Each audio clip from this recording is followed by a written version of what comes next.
Assalamualaikum warahmatullahi wabarakatuh. Apa kabar anak-anak? Semoga anak-anak selalu dalam keadaan sehat, baik, dan tetap semangat belajar dari rumah ya. Kali ini kita akan belajar yaitu tematik kelas 2, tema 5, subtema 1, pembelajaran 2. Nah, sebelum kita belajar, mari kita berdoa. Berdoa dimulai.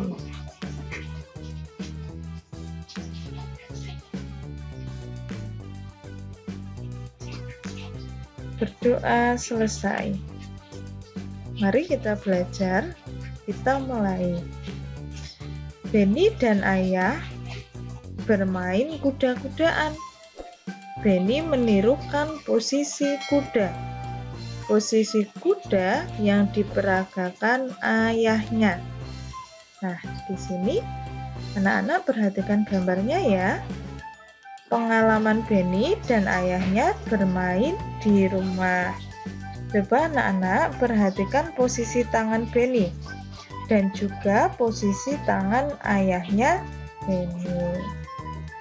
Nah, di situ ayah dan Benny tangannya lurus ke depan dan kakinya meneguk. Ya. Kemudian Benny melanjutkan permainan kuda-kudaan. Benny menjadi anak kuda. Kaki Benny menyinggol guci saat merangkak. Guci rebah dan hampir menyentuh lantai. Ayah Benny menyambut guci tersebut. Guci tersebut sebelum rebah di lantai, Benny dan ayahnya bersyukur. Nah, dari cerita di atas, Benny dan ayah bersyukur karena gucinya jatuh tapi tidak pecah karena ditangkap oleh ayah Benny. Kemudian karena guci disambut dengan cepat, langsung ditangkap dengan cepat sama ayahnya Benny. Rasa bersyukur mereka merupakan perilaku yang baik. Perilaku ini sesuai sila pertama Pancasila. Kali ini kita akan belajar Pancasila kembali. Pancasila itu berasal dari dua kata, yaitu panca dan sila. Kemudian panca itu artinya 5 dan sila itu artinya dasar atau aturan. Pancasila artinya 5 dasar atau aturan. Nah, di sini ada gambar apa? Garuda, ya tepat sekali. Di tengah burung Garuda itu ada simbol-simbol Pancasila. Di mana simbol Pancasila itu ada berapa? Iya, ada 5. Pasti anak-anak sudah hafal ya. Sila yang pertama lambangnya apa? Sila pertama adalah lambangnya bintang.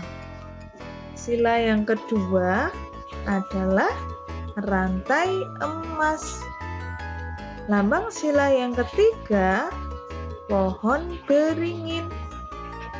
Lambang sila keempat adalah kepala banteng. Sila yang terakhir lambangnya adalah padi dan kapas. Nah, kali ini kita akan belajar yaitu sila pertama. Sila pertama tadi lambangnya adalah bintang. Dan bunyi sila pertama Pancasila adalah ketuhanan yang Maha Esa. Nah, contoh penerapan sila pertama Pancasila. Di sini ada beberapa gambar contoh penerapan sila Pancasila. Misalnya yang ada di gambar di sini. Ini ada keluarga yang sedang berjamaah sholat. Jadi mereka sedang melakukan ibadah dengan bersama-sama. Di sini ada keluarga yang sedang makan, namun sebelum makan mereka berdoa terlebih dahulu. Di sini ada agama Hindu yang sedang berdoa di pura, beribadah di pura. Ada agama Kristen, ada Katolik, ada Buddha, ada Konghucu. Mereka melaksanakan ibadah di tempat ibadahnya masing-masing. Kemudian di Indonesia itu ada 6 agama, yaitu yang pertama adalah Islam, yang kedua Kristen, ketiga Katolik, keempat Hindu, 5 Buddha, dan keenam adalah Konghucu. Nah, di sini ada contoh sila pertama yang dilakukan di rumah.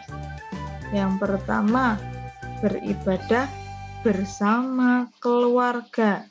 Yang kedua, berdoa bersama keluarga. Ketiga, berdoa sebelum makan, berdoa sebelum tidur, berdoa sebelum belajar, dan lain-lain. Masih banyak lagi ya contoh yang lainnya. Kemudian Beni bersyukur karena guci tidak pecah. Beni meminta maaf kepada ayahnya. Pernahkah kamu melakukan kesalahan? Pasti setiap manusia pernah melakukan kesalahan. Tapi kita harus berani meminta maaf saat melakukan kesalahan. Apa yang dilakukan setelah itu? Anak-anak setelah melakukan kesalahan harus meminta maaf. Dan meminta maaf itu harus dengan bahasa yang santun dan sikap yang sopan. Apakah kamu pernah meminta maaf? Pasti anak-anak pernah meminta maaf ya. Dan itu harus dilakukan saat anak-anak melakukan kesalahan. Nah, jangan lupa dilakukan dengan sopan dan santun. Di sini ada percakapan antara Beni dan ayah. Beni berkata, "Ayah, Beni meminta maaf." Ayah menjawab, "Meminta maaf tentang apa?" Beni, "Karena Beni kurang hati-hati." Ayah, "Ya nak, ayah maafkan. Beni lain kali harus hati-hati ya." Beni menjawab, "Ya ayah." Ayah berkata, "Ayo, main kuda-kudaan lagi."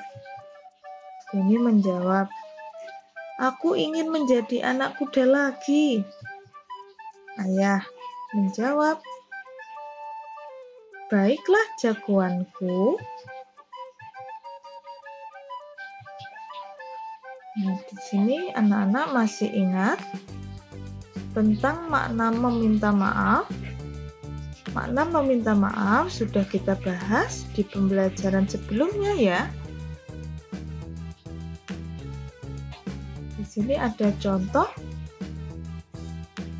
meminta maaf. Edo, aku meminta maaf ya karena sudah membuatmu terjatuh, kata Udin. Nah, dari contoh kalimat permintaan maaf di atas, siapa yang meminta maaf? Udin, karena di situ ada kata Udin di bagian belakang kalimat. Kemudian Udin meminta maaf kepada siapa? Nah, dilihat kalimat awal. Edo, aku meminta maaf. Berarti Udin meminta maaf kepada Edo. Mengapa Udin meminta maaf kepada Edo? Karena Udin sudah membuat Edo terjatuh. Jadi, kalimat meminta maaf di atas maknanya adalah Udin meminta maaf kepada Edo karena sudah membuatnya terjatuh. Nah, tugas anak-anak hari ini ada di buku tema halaman 17. Nah, di sini nanti anak-anak dapat mencentang jawaban yang benar. Kemudian tuliskan sikap yang sesuai sila pertama pada Pancasila. Nah, sebelum Bulala tutup video pembelajaran hari ini, Bunda punya pantun. Rusa lari ke padang datar, harimau datang untuk mengejar. Jika ingin tambah pintar, tentu kita harus belajar. Terima kasih, sekian dari Bulala. Semoga video pembelajaran hari ini bermanfaat ya. Assalamualaikum warahmatullahi wabarakatuh.